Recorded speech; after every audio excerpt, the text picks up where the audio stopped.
பெரம்பலூர் மாவட்டத்தில் பெரம்பலூர், குன்னம் ஆகிய 2 சட்டமன்ற தொகுதிகள் உள்ளன. இதில் பெரம்பலூர் சட்டமன்ற தொகுதியில் 1,40,937 ஆண் வாக்காளர்களும் 1,49,700 பெண் வாக்காளர்களும் 29 மூன்றாம் பாலின வாக்காளர்கள் என மொத்தம் 2,90,666 வாக்காளர்கள் உள்ளனர். இவர்கள் வாக்கு செலுத்துவதற்காக 387 வாக்குச்சாவடி மையங்கள் அமைக்கப்பட்டுள்ளன. குன்னம் சட்டமன்ற தொகுதியில் 1,32,318 ஆண் வாக்காளர்களும் 1,35,774 பெண் வாக்காளர்களும் மூன்றாம் பாலின வாக்காளர்கள் 3 பேரும் என மொத்தம் 2,68,095 வாக்காளர்கள் உள்ளனர். இவர்கள் வாக்கு செலுத்துவதற்காக 345 வாக்குச்சாவடி மையங்கள் அமைக்கப்பட்டுள்ளன. அனைத்து வாக்குச்சாவடி மையங்களிலும் சிசிடிவி கேமராக்கள் பொருத்தப்பட்டு வெப்காஸ்டிங் மூலம் கண்காணிப்பதற்கான ஏற்பாடுகள் செய்யப்பட்டுள்ளன. ஒரே மையத்தில் அதிக எண்ணிக்கையிலான வாக்குச்சாவடி மையங்கள் அமைந்துள்ள இடங்களில் வாக்காளர்களின் வசதிக்காக வண்ண நிறத்திலான பாதை அமைக்கப்பட்டுள்ளன. 2 தொகுதிகளிலும் மொத்தம் 36 பதற்றமான வாக்குச்சாவடி மையங்கள் உள்ளன.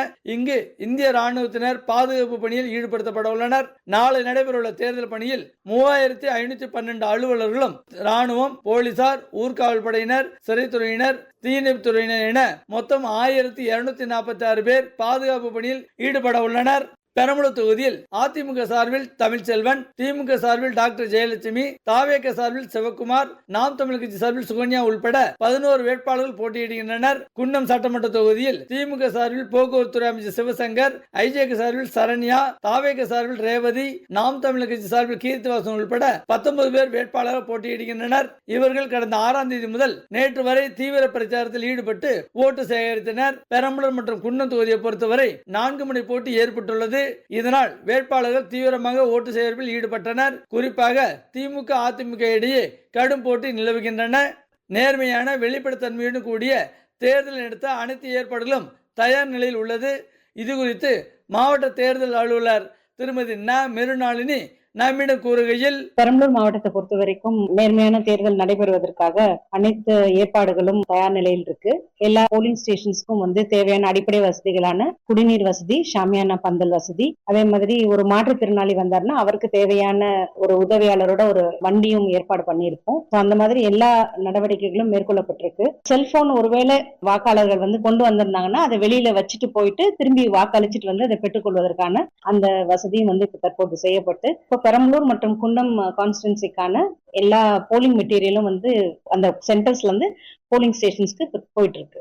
கிட்டத்தட்ட ஒரு 3218 பணியாளர்கள் இந்த பணியில ஈடுபட்டிருக்காங்க. அவங்க எல்லாருக்கும் முறையான ட்ரைனிங் எல்லாம் வழங்கப்பட்டு இன்னைக்கு காலையில போய் இப்ப அவங்களுக்கு எந்த போலிங் ஸ்டேஷன் அலாட்மெண்ட் கிடைக்குதோ அதுக்கான ஆர்டர்ஸை வாங்கிட்டு அவங்க எல்லாரும் இன்னைக்கு சாயங்காலம் அந்தந்த போலிங் ஸ்டேஷனுக்கு போயிட்டு சேர்ந்துருவாங்க. அவங்களுக்கான அந்த போலிங் மெட்டீரியலும் மற்றும் அந்த வாக்குப்பதிவு செய்யக்கூடிய அந்த அனைத்து இயந்திரம் அந்த செட்டும் அவங்களுக்கு இன்னைக்கு அங்க போயிடும். பிளஸ் இந்த வருஷம் எலெக்ஷன் கமிஷன் ஒரு ப்ரோ ஆப்னு ஒண்ணு கொடுத்துருக்காங்க. ஸோ அந்த ஆப்லயே நம்ம பதிவு பண்றதுக்கான ஏற்பாடுகள் செய்யப்பட்டிருக்கு. வெப் கேமரா ஃபெசிலிட்டி எல்லா போலிங் ஸ்டேஷன்லயும் இப்போ இன்ஸ்டால் பண்ணியிருக்கோம். ஸோ தேர்தல் நடைபெறுவது எல்லாருமே எங்க இருந்தாலும் பார்க்க முடியும். மிகவும் பதட்டமானதுன்னு நம்ம மாவட்டத்துல தெரிவு பண்ண அந்த இடங்கள்ல சிஏபிஎஃப் போலீஸும் எக்ஸ்ட்ரா கொஞ்சம் போட்டிருப்பாங்க. அதே மாதிரி அவங்க ரிசர்வ்லயும் போலீஸ் வச்சிருப்பாங்க. தேவைப்பட்டதுன்னு அவங்க உடனே எடுப்பாங்க. பதட்டமான வாக்குச்சாவடிக்கு எல்லாத்துக்கும் ஒரு மைக்ரோ அப்சர்வர் போட்டிருப்பாங்க.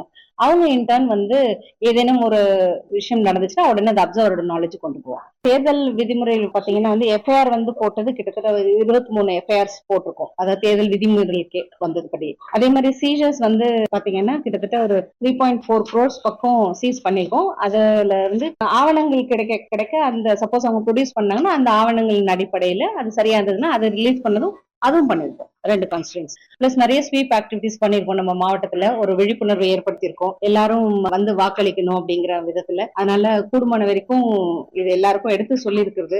அதனால பொதுமக்கள் வாக்கு செலுத்தணும்னு கேட்டுக்கணும்.